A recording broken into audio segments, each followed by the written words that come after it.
Hello there. My name is Derek Todd from Deaf Scotland.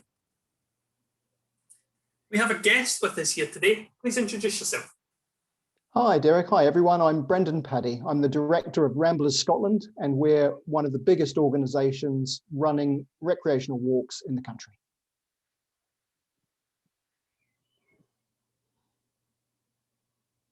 Nice to meet you, Brendan. Thank you for joining us today. Okay, so tell us more about Ramblers Scotland. Who and what do you do? So Ramblers Scotland does probably three main things. So the first is we've got lots of members who love to walk, mainly in groups. And so we support them to run those walking groups all across Scotland. The second thing we do is we love walking so much, we want more people to do it because there's enormous benefits for them and for the whole of society if more people walk. So we try and encourage more people to walk.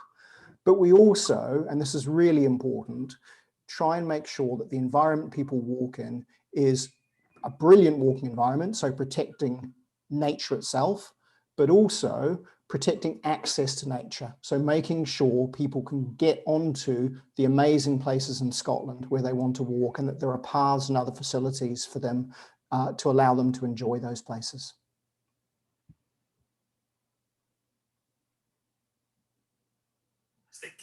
That's the main word that I picked out from there is obviously the walking aspect of it. I have undertaken a challenge myself where I'm walking every single day.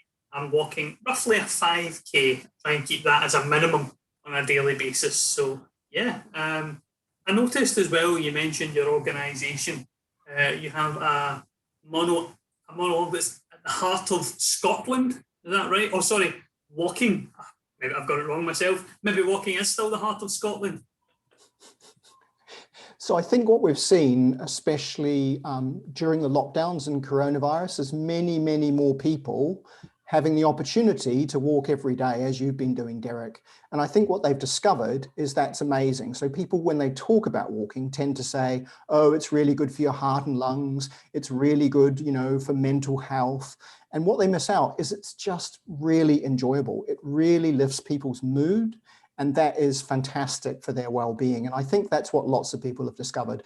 So, you know, I don't know if you find this, but, you know, I help run a walking organization in Scotland, and there are still absolutely days where I get out of bed and look outside and go, I can't be bothered today. It's not what I feel like.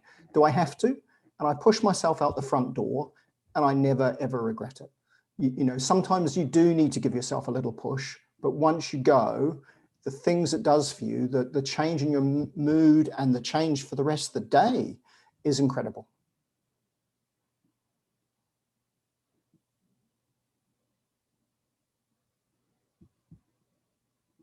Yeah, that's a very interesting comment you make there. There's many times I myself have opened the curtains and seen it raining and thought to myself, I really need to go. But yeah, it's about forcing yourself or pushing yourself to get over that threshold there. Walking. Why am I going walking, for example? I know we mentioned there the medical aspects and the benefits there. And throughout the pandemic, yeah, of course, it's opened up a lot of people's opportunities to go walking. But, you know, why should we encourage people to go for a walk, in your opinion? Why should we? Yeah. So I think the first and foremost reason that I would always say for why people should walk is it will make you feel great. So the most important thing is you get an immediate, personal, direct benefit. And it's even better if you can go walking with a friend or a few friends or some family, because then you get the social benefits. And if you can go in some green space where there's some trees or by a river or by the coast, that's even better. So that not only is going to make you feel good, it is going to really help your mental health, help you stay well, help you stay connected. And of course, I think we all know now that it's brilliant for your physical health. If you're walking reasonably briskly, it's going to give your heart and lungs a great workout. And that's really going to be good for your physical health. And obviously, when your body is in good shape, you feel better about that too.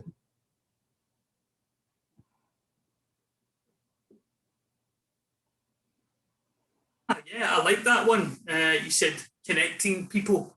Funnily enough, that's the name of one of our campaigns here. We want to make sure we are connecting people too.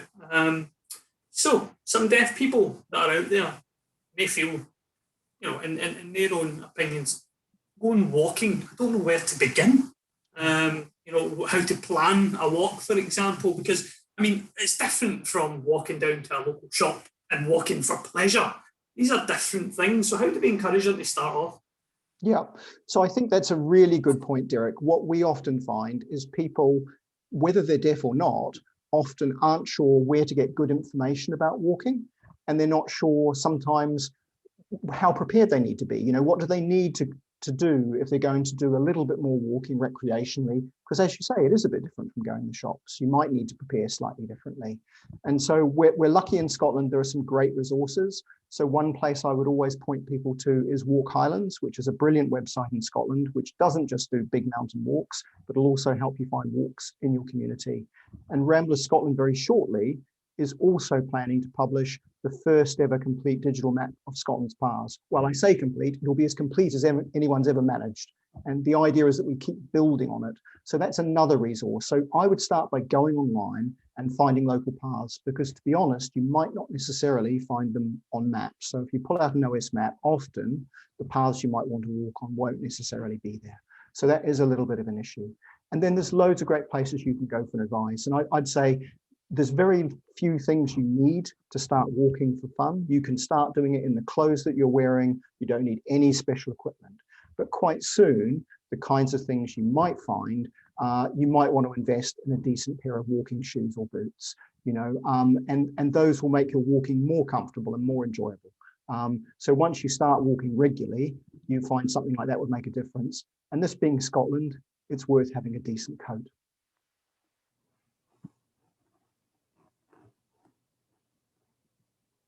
Yeah, I can't disagree there. This is Scotland. You get all the season in one day. 1 minute it's absolutely scorching, and the next it's torrential rain. So planning ahead. Okay. I mean, what kind of time of the day is usually the best? Some people say get out in the morning. Some people prefer it in the evening. What do you think? I think when people go out is a really personal thing. It depends a lot on, whether you're a night owl or a morning bird, and it depends on your other commitments during the day. You might have kids and you're trying to juggle to and from school or other commitments. You might well have work, although that could, of course, be at home at the moment. But I would say the important thing with it is to have a routine. So the things you keep doing are the ones where you have a plan and you do it at the same time every day. So for me, that's usually lunchtime. I find it a brilliant way in the middle of a working day to sort of throw off some of the stress of what I've been doing in the morning, have a bit of a relax, have a bite to eat, and then I come back to my work in the afternoon really refreshed. But others swear by walking in the evenings or mornings. And the nice thing, especially in the summer months, is you can take your pick. Maybe in the winter, not so much.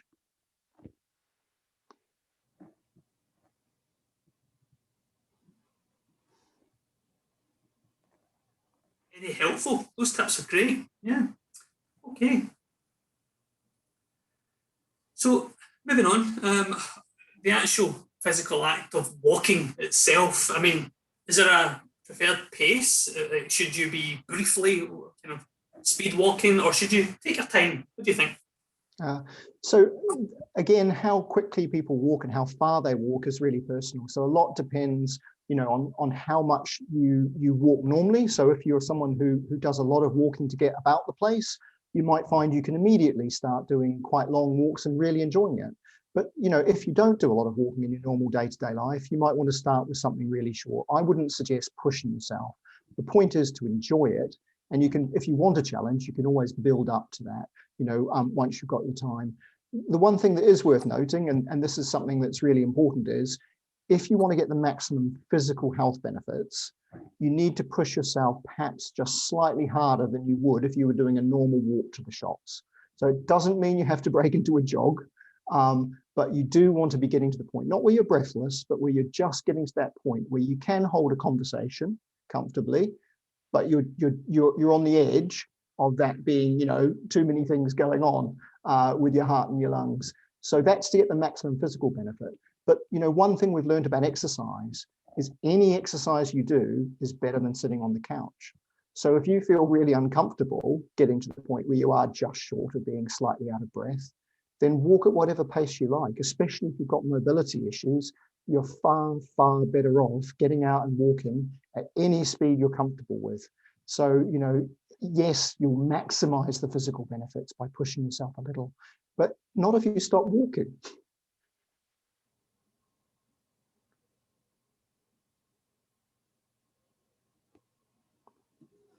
Absolutely. The information here is really, really valuable. I mean, we talked about the benefits of walking and how it can have in a medical view, a positive impact on you. You know, it can increase the blood circulation, can help with joints as well, joint movement, your mood, something you mentioned. I'm sure people's mood are up and down at the moment. Your energy levels, and even as we touched on, things like your mental health and well-being. But I mean, these are some that we've covered, and some others say, "Oh no, walking is just, you know, it's just a walk. It doesn't help me. It doesn't." I mean, what are the other benefits to try for those who are watching? Try and encourage them to get out. Yeah. So the list of benefits to walking, particularly in health terms, is so long that some medical authorities have said if this was a pill, it would be described as a wonder drug. Because, you know, you can start with your physical, your bones and muscles. So it helps with muscle density. Obviously, a little bit of slightly higher impact stuff is also really important there. But, you know, walking will definitely help keep your bone density up, which as you get older is really important to stop your bones getting brittle and breaking. It'll help keep your muscles in good health. It'll help with your circulation. It improves your heart and lungs, which is incredibly important because many of us end up, particularly in mid and later life, with chronic conditions around our hearts and lungs, which can really lower your quality of life and actually threaten your life. So that's something to really look out for if you want to reduce, you know, heart disease, heart attacks, stroke, those kinds of things. And then there's the mental and well-being and mental health and well-being aspect of this. So there's a load of literature about not only does it lift your mood in the short term, so when you're walking and immediately afterwards, but it actually reduces your risk of depression. And that's particularly true if you manage to combine the physical act of walking with being somewhere outdoors where you can see the horizon, maybe you can see some trees, some grass, some birds, some flowers. That's really good for your head. And if you go with a friend or a family member or two, even better.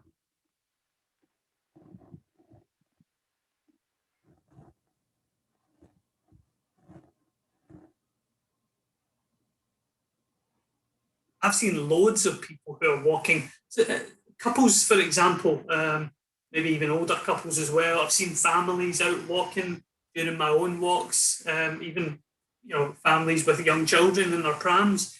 And I'm just trying to think of, you know, how long should one walk that, you know, for those who are possibly new to walking and getting the benefits of that. I mean, would you recommend starting off short? You know, maybe if you could give us an answer for both time scale and roughly length of walk in kilometres, like these kind of things. What's a good place to start? So I think if you're really completely new to walking, if you do, let's be honest, and some of us have been there at various points in our lives, spend far too long on the sofa, and your work maybe, especially at the moment, doesn't involve getting up and around and about, you are definitely better to not overdo it. You might want to start with something like 15 or 20 minutes and do it at your own pace, and don't worry about the distance. That'll come with time. You know, base it on how long you work for, but you will get enormous benefits if you're starting from being completely sedentary, so not moving around much at all during the day. Even if you're doing 15, 20 minutes a day, that will be a huge step forward for you. And then that is something you can build on, but start gently and build up. It's much more important that you enjoy it and you keep doing it than you push too hard, too fast.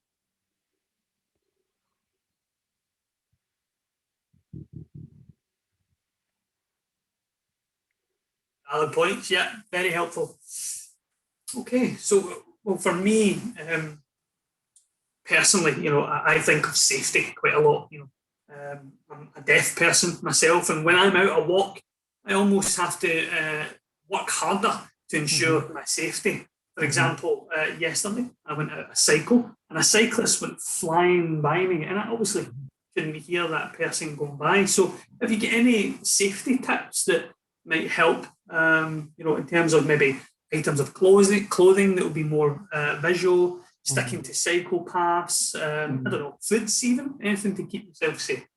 Yeah, so I think safety is a really important concern for many people for different reasons. So all of us, you know, whether we're deaf or hard of hearing or not, do have concerns about sharing paths with cyclists. And there are certainly paths that I would not completely avoid, but I would take care when I went on them and who I went on them with. So if I'm doing an organized walk with children, for example, if we're going on a shared path that I know is popular with cyclists, I always warn them before we start on the walk. And so, you know, that's something that's worth checking when you're planning your walk. Is this a popular path for cyclists, a designated cycle route, which of course you can walk on. The Sustrans routes, the National Cycle Network, etc., are absolutely open to walkers as well as cyclists. But of course, you will find more cyclists there. So that's worth being aware of. Cyclists will sometimes be something you can hear coming behind you. They might yell, they might ring a bell, they might have a rattly bike, but you can't depend on that. So whether or not you're deaf, it is worth keeping an eye. If you're on a busy route where you're expecting lots of cyclists, it's worth keeping an eye on your back. And I would suggest staying to one side of that route. So if you know the route is going to be busy and you might get, as you've described, Derek, a cyclist flying by you, if you stay to one side, that minimizes the chance that that's going to cause a conflict.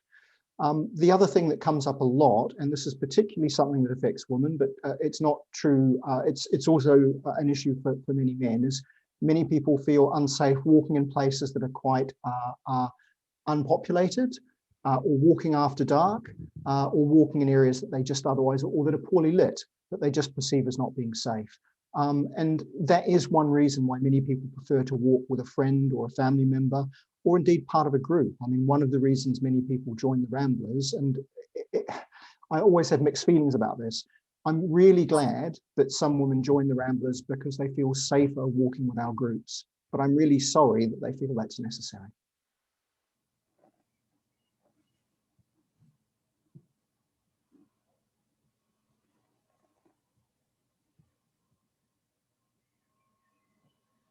Yep, I have to admit, I myself don't feel safe walking on my own, particularly if I'm going to an area that I'm not that familiar with.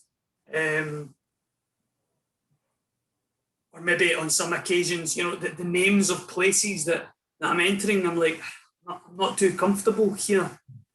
So I try to, you know, just focus on myself and try not to worry too much about others and you know, their business. You mentioned about the groups and joining groups. Where do we start with that? And would you welcome deaf people to join your groups as they're, you know, within your organisation? So where do we start? So there's a number of organisations and individuals who organise walks in Scotland. So there's lots of informal groups. So they often organise on social media, and there might be one of those in your neighbourhood. There's also run by Paths for All, who are a fantastic charity in Scotland, who run what they call health walks. So these are shorter, they're very much based in people's neighbourhoods, and they're specifically designed for people who perhaps aren't yet fit enough to do longer walks, and they're very social. So those are fantastic if you're at the beginning of your walking journey. And then there's Ramblers groups. So we have a network right across Scotland. Our walks tend to be a little bit more demanding, certainly than the Paths for All walks. They tend to be a bit further out of town rather than immediately in the sort of the cities and the towns and the villages. But they're not all huge. So, you know, you could easily find Ramblers walks that are sort of 4 or 5 miles. Many are longer than that, but that's sort of the entry level for a Ramblers walk. And some of them are closer to the centre of towns than others. So we're not always just heading off into the Highlands and climbing Munros. In fact, that's a minority of the walks that we run. So there are plenty of walks in relatively easy country, but you should expect to be out for a few hours. So that may be something for some people that they would need to build up to.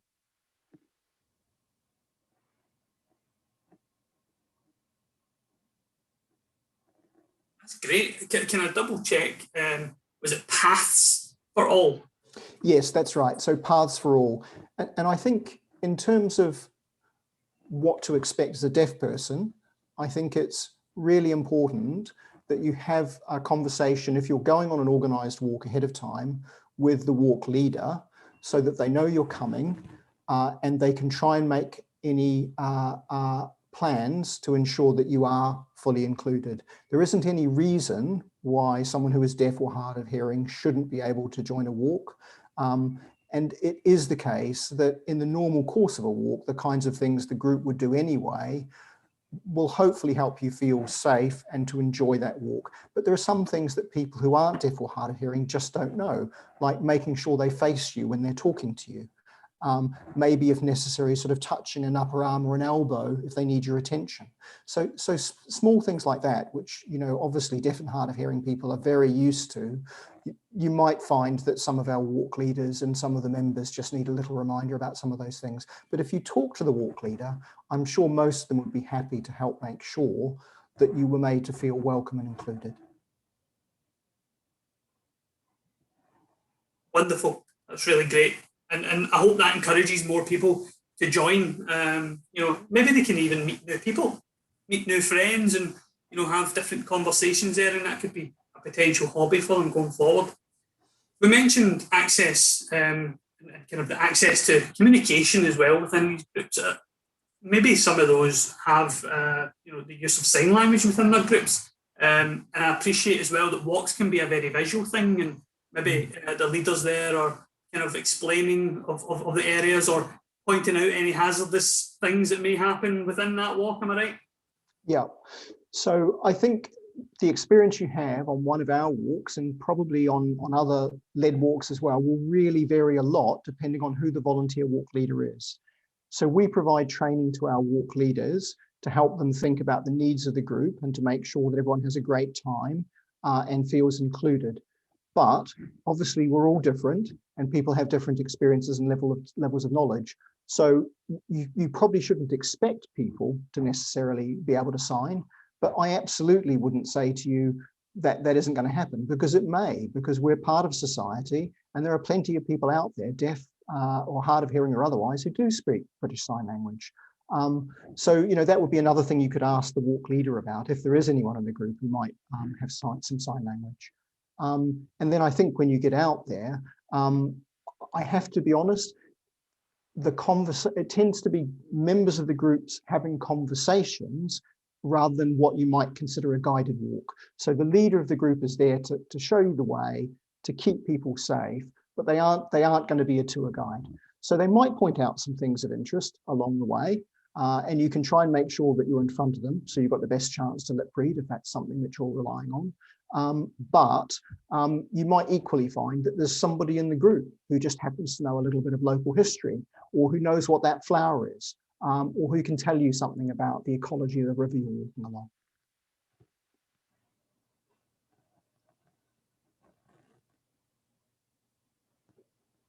That's really helpful to know. Yeah, thank you for that.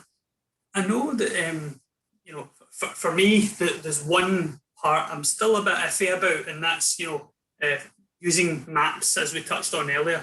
And, you know, am I allowed to go on private land, or, you know, should I just be sticking to public lands? You see it all the time, you know, in the news where, you know, landowners are chasing people away and saying, you know, no, that's no longer a public path, or, you know, you don't have the authority to walk there. So that's one thing I struggle with. If I walk somewhere I'm unfamiliar with, how do you know?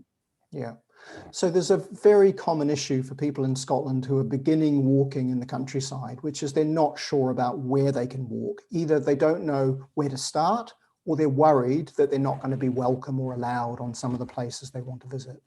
The great news is, although you might struggle sometimes to find a path, and Ramblers are doing some work to try and make information about paths much more easily available, there are good websites to help you find walking options, such as Walk Highlands.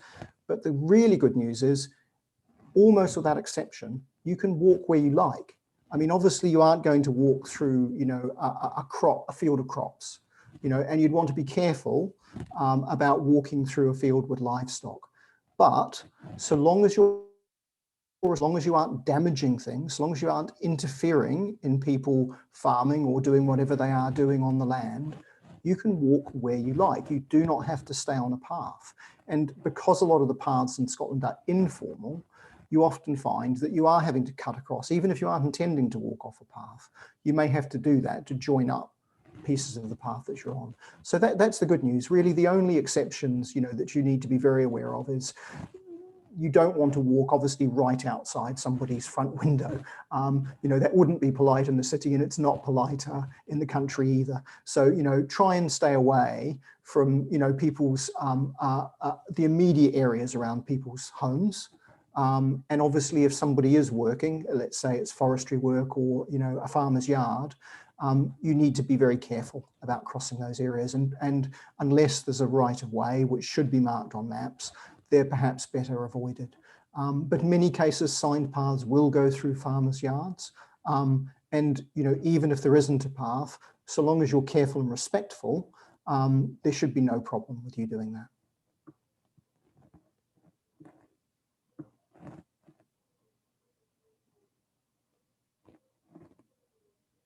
Thank you so much for the information you've given us here today. It's really given me some food for thought, and the tips have been excellent. Even some ideas coming to me now.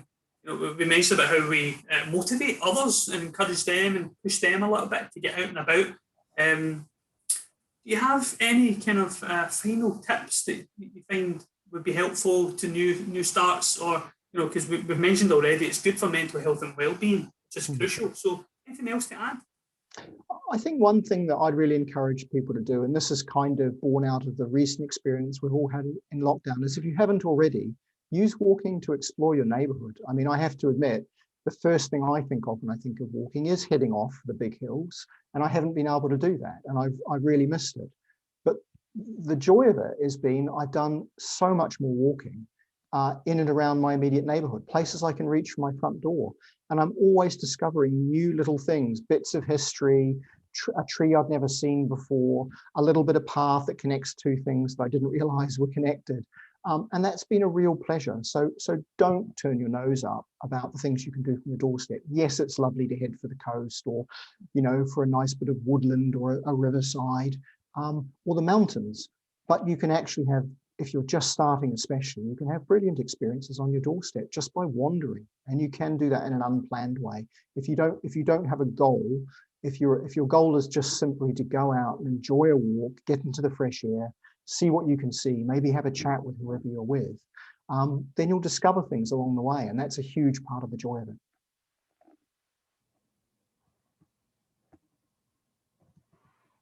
Again, thank you so much for your contribution here today. Your ideas of walking locally is fantastic. How to keep us safe, how to look after ourselves, how long we should be walking if we start off, and we mentioned clothing. I mentioned things like, taking water with you. You mentioned about the right footwear. I think all the tips we've shared today have been crucial.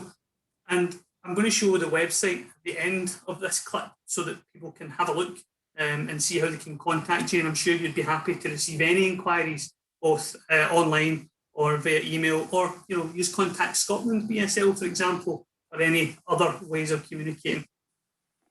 We'd be delighted to hear from you.